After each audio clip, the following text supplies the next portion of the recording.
En el siguiente video vamos a hablar acerca del algoritmo de Raft.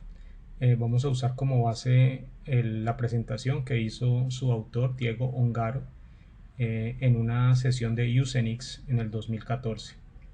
Es una excelente presentación del algoritmo pues, que él mismo construyó, sobre todo pues, por la parte gráfica eh, que él utilizó para poder describir de forma más amigable cómo funciona este algoritmo.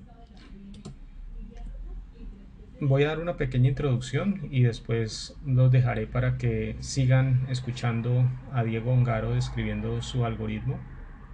Pero quiero mencionar para que se contextualicen que Raft es un algoritmo que nos permite alcanzar el consenso del estado de un sistema distribuido incluso cuando el sistema distribuido falla.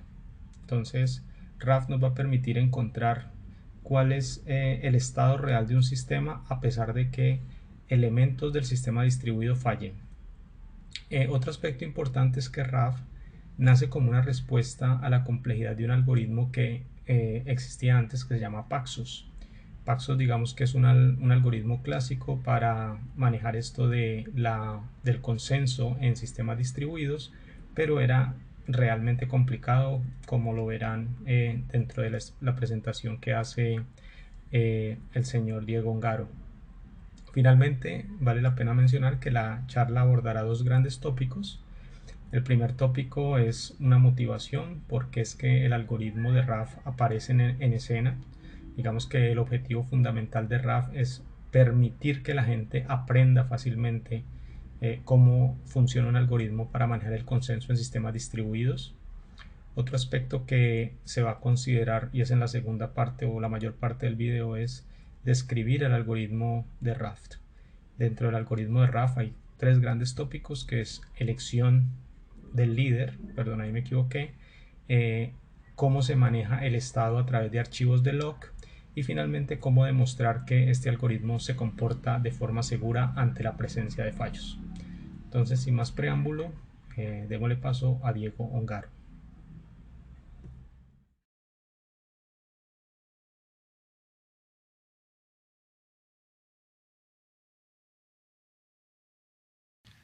Hey, so distributed consensus is the problem of getting multiple servers to agree on shared state, even in the face of failures. And that shared state is usually some data structure backed by a replicated log. And the property we want out of a consensus-based system is that it's fully operational, even if a minority of the servers fail.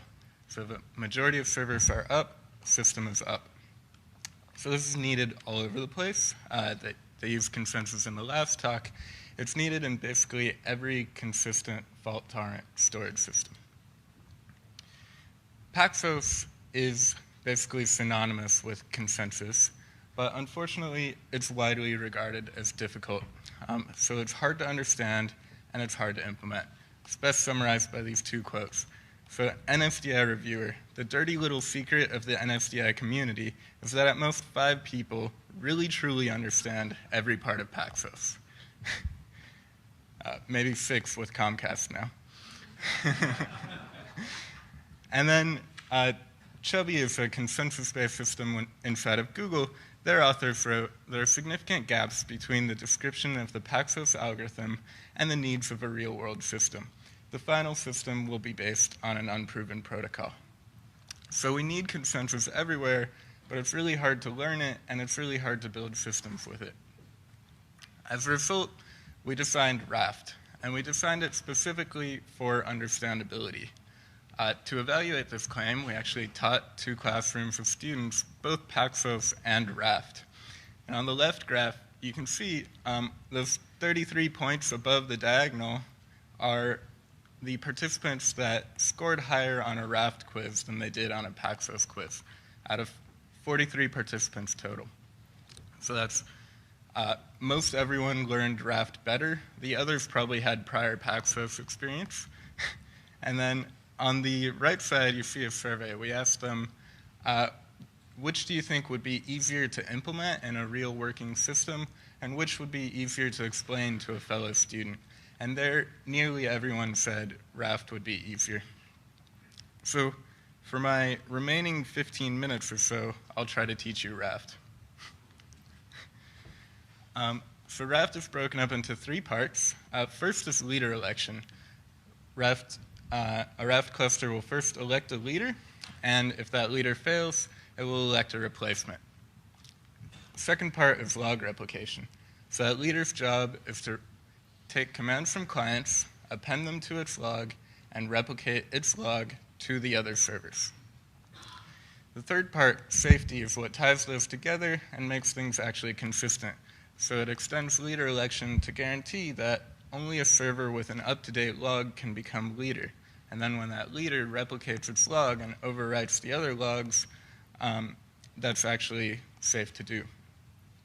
So let me jump into the details now, starting with leader election. En las próximas diapositivas de la presentación de Diego Ongaro, ustedes van a ver unas gráficas muy similares a estas que tengo aquí y voy a tratar de explicar un poco qué representan los diferentes símbolos que hay en estas gráficas. Me voy a ubicar, me voy a concentrar en las gráficas de la izquierda. Lo que está en círculos representan servidores.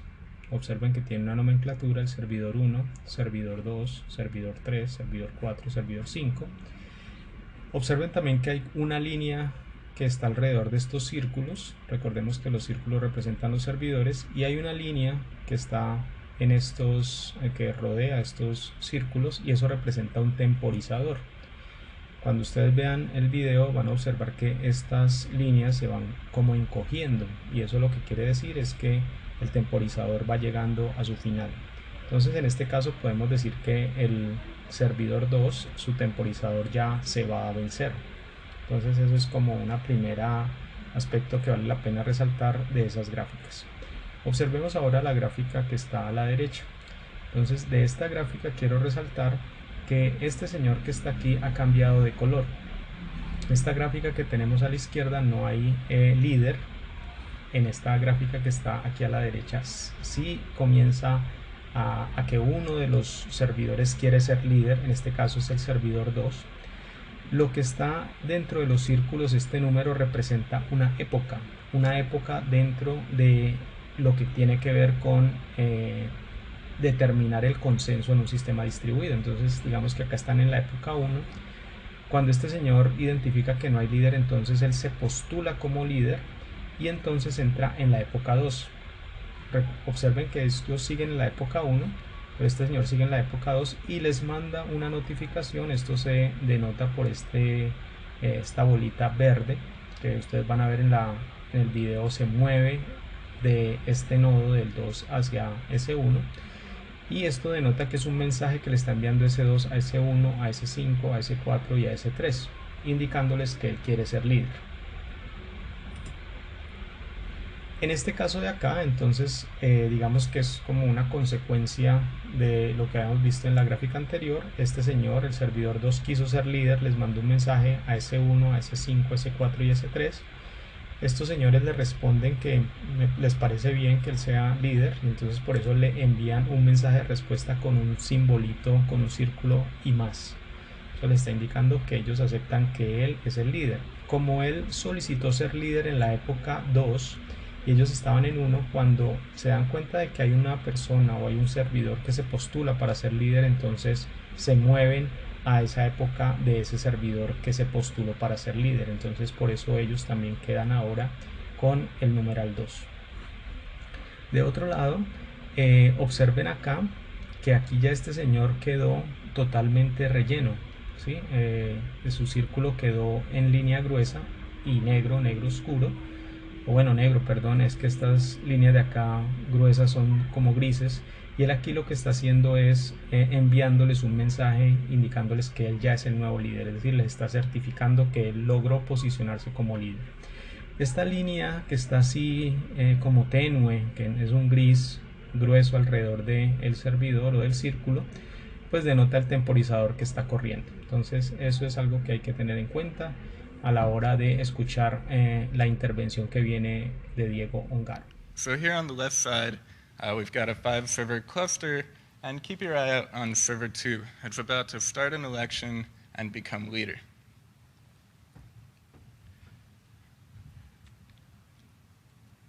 So it's now leader, and it just sent out a round of heartbeats. So server 2 is our leader. The other servers are what's called followers. They're basically passive. All they do is respond to RPCs. And I know that election was a little quick, so I'll go through it a bit more slowly now. So I've crashed server 2, and server 3 is about to time out. And when it times out, it's going to start an election. Great. So server 2 was our leader in term 2. And now that it crashed, we're looking for a leader in term 3. So terms kind of serve as our notion of time in Raft. So then server 3 that timed out, its first job was to move itself over to term 3. So it incremented its term from 2 to 3. And that's why it's pink now. And the other servers are still on term 2. These term numbers actually propagate with each message, so those other servers will soon update to term 3. Once they do so, they will no longer be affected by leaders of prior terms. Okay, so server 3 timed out and entered what's called the candidate state. It's campaigning to become leader in term 3. It also voted for itself, so those little dots in the circle are its votes. It's trying to collect votes from a majority of the cluster. So if it can get 3 votes, then it becomes leader. It's already got 1 vote because it voted for itself, and it sent out these request vote RPCs to ask the other servers for their votes. So when the other servers receive that message, they update to term 3, and they're allowed to vote once per term. So they each grant their votes. Server 3 doesn't know it yet, but once it receives a majority of the votes, then it becomes leader and sends out a heartbeat. So that was kind of normal, good case leader election. What we need there for that to happen is we need one of the servers to time out first and collect votes before the others time out. So server 3 did that. And I'll show you now what happens if 2 servers time out at the same time. This can result in what's called a split vote. So here, servers 1 and servers 5 on the top left, they're about to time out at the exact same time.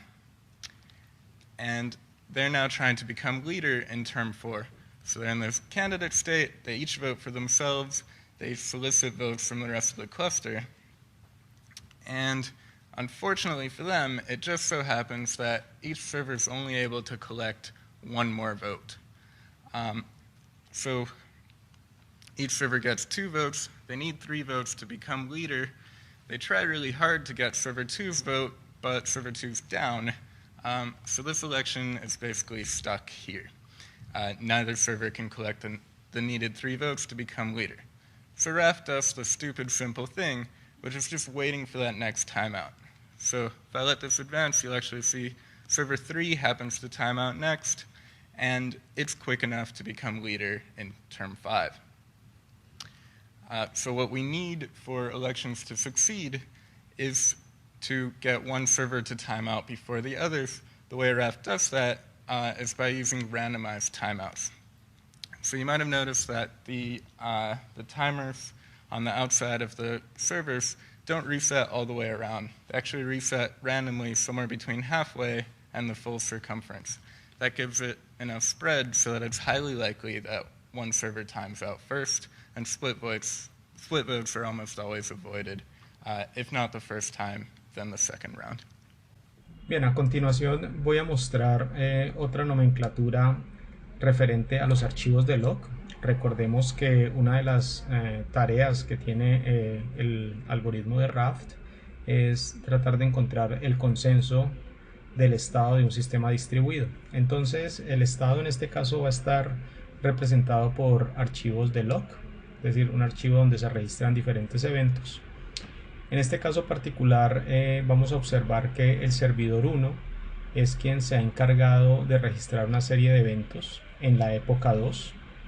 Observen también que lo que está alrededor de cada uno de estos rectángulos es unas líneas punteadas, Esto lo que nos está denotando es que, digamos, él no puede decir que esto ya es ponerlo sobre piedra, porque no hay un consenso de que la mayoría de los servidores, en este caso S2, S3, S4, S5 y él incluido, pues estén de acuerdo con ese estado del archivo de registro.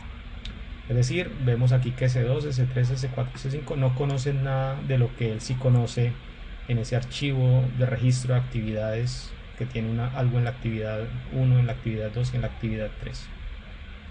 De otro lado, observemos acá que pareciera ser que el servidor 2 entra a funcionar, y en este caso entonces ya encontramos que él se actualiza y digamos está de acuerdo con la información que tiene S1. S2 no tenía nada, entonces digamos que él acepta de buena gana lo que tenía S1.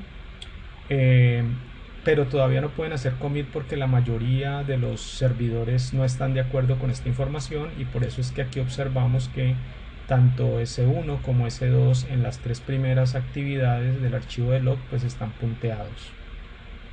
Finalmente, en esta gráfica que tenemos acá, observamos que ya S1 por fin puede hacer un commit, es decir, puede hacer permanente esta información, y nos damos cuenta de que esa información está permanente por este rectángulo que observamos sólido en la primera actividad, y la razón es porque S3 ya recibió esta información. Entonces ya la mayoría de los servidores que forman el sistema distribuido, que son S1, S2, S3, S4 y S5, tienen esa misma información. Entonces en este caso, como ya la mayoría la tiene, entonces este señor, el que tenía la información original, ya puede decir, ah, listo, ya la mayoría de la gente conoce este estado y lo puedo hacer permanente. Bien, sigamos con este preámbulo, continuemos escuchando a Diego Ongaro. Now I want to talk about log replication. So those are the cluster of logs shown on the right side of the screen now. We've got server 1 as a leader, and servers 3, 4, and 5 are currently down so that they're out of the way. So a client came up to server 1 and made 3 requests. Server 1 appends those requests to its log, and it also marks them with its current term number, so that's why they're all marked term 2. So remember, the leader's job during normal operation is to take its log and replicate it to the other servers. So let's watch the leader replicate its log over to server 2. I've allowed it to replicate that first entry. Now let me explain what that little dot and the arrow are. So the arrow is called next index. It is the position in the log where the leader will send the next entry. And that dot is the match index. The dot means that the leader knows that it and the follower agree on all entries up to that point. So as the leader is replicating entries over, you'll see both of these advance. And now we've reached kind of a steady state, but you might notice that these log entries have dashes around them. That's because they're not committed yet. They haven't been acknowledged to clients. They're not yet safe. I said that our goal is that if any majority of the cluster is up, then the system's fully operational.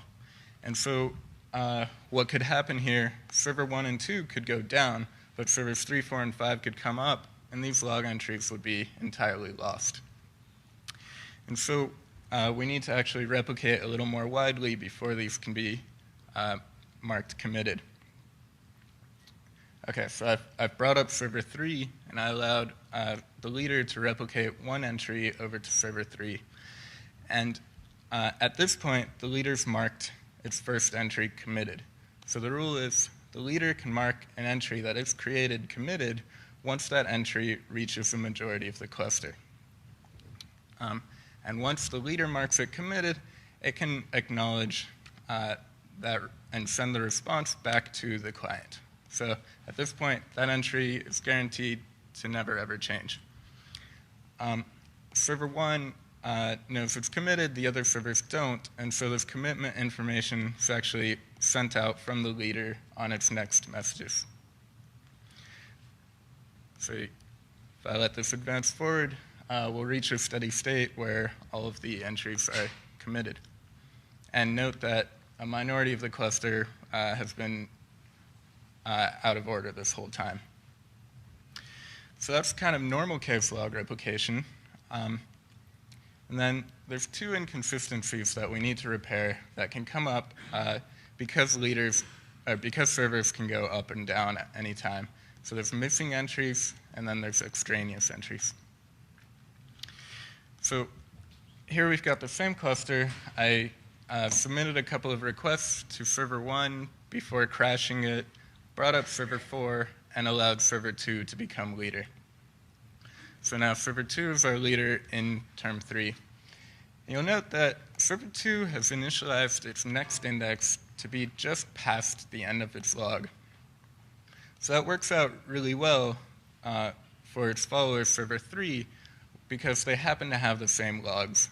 It doesn't work so well for server 4 because server 4 is missing a bunch of entries. It was just offline for a long time. And so what happens is we need that next index for server 4 to back up. Server 4 is not ready to receive the next index there. And so so each of these RPCs, they're called append entries, they include a consistency check. So if the next index is index 4, it'll include information about index 3. So in this case, the leader's entry at index 3 has term 2. So it asks, hey, server 3, do you, at index 3, have an entry with term 2? Yes. So server 3 replies positively. But server 4, in this case, doesn't have any entries, so it replies negatively. And if you watch, you'll see that next index bounced backwards to the beginning of the log, where, of course, everyone agrees on the empty log prefix, and then we can make forward progress and repair those missing entries. Okay, so that brings us to extraneous entries. So I advanced forward a little bit. I let an entry get committed on server 2, that's the pink one, and then I brought back server 1 again. So now the problem is that server 1 has these old entries from before that were never committed, never externalized, and we just need to get rid of them. We need server 1's log to look like server 2. So again, that same consistency check is used. So the leader will ask server 1, hey, do you have an entry at index 3 with term 2? Yes. Then server 1 will just go ahead and overwrite those other log entries with the pink one. So server 1 assumes that because server 2 is leader of a more recent term, server 2's got the right information. And that brings me to the third section of the talk on safety. So the safety concern would be, what if server 5 became leader at this point? It's been offline for so long that it doesn't have any log entries, and it could just trash the whole cluster if it was leader. So we can't let that happen. So what Raft does is, of course, server 5 can time out. We can't prevent that. But if it becomes candidate, it actually won't get any votes. So here, it became candidate. It was the first server to request votes from the other servers, but it didn't receive any votes. That's because candidates actually include information about their logs when they're requesting votes. And so if another server gets a request for a vote from a candidate with an out-of-date log, it won't grant its vote. And what happens here instead is that we wait for another timeout. In this case, server 3 is about to time out. So server 3 becomes a candidate in the next term, and it's got an adequate log, and so it's able to become leader. So what exactly is that rule? Well, you include the term of your last log index and the length of your log. And so in this case, that top server would never vote for the middle server. So it's got a last log term of 4. The middle server has a last log term of 3, so we consider that top log to be more up to date. And similarly, that middle server would never vote for the bottom server. Since it has strictly more entries, it's also more up to date. Okay, so wow, I must have been talking really fast. It's that easy. Yeah, that took me 10 minutes. Okay, so to conclude, consensus is widely regarded as difficult. A few people have figured it out, like Comcast, but I think it's unnecessarily challenging. So we defined Raft for understandability. The user study showed that Raft is easier to teach in classrooms, and it's also a better foundation for building practical systems. There's actually dozens of implementations of Raft available on our website. The paper includes a lot more detail. I know I covered that exceedingly quickly. It also includes cluster membership changes. So what happens if I have a 5-server cluster and I decide that's wasteful, I need to drop down to a 3-server cluster, or replace servers when they fail. The expanded tech report covers some of the less researchy topics, but that you would need in a practical system, including log compaction, what to do when the log grows too big, and client interaction. And then, of course, the website has a lot more information and this visualization that you can play with if you'd like. Thanks.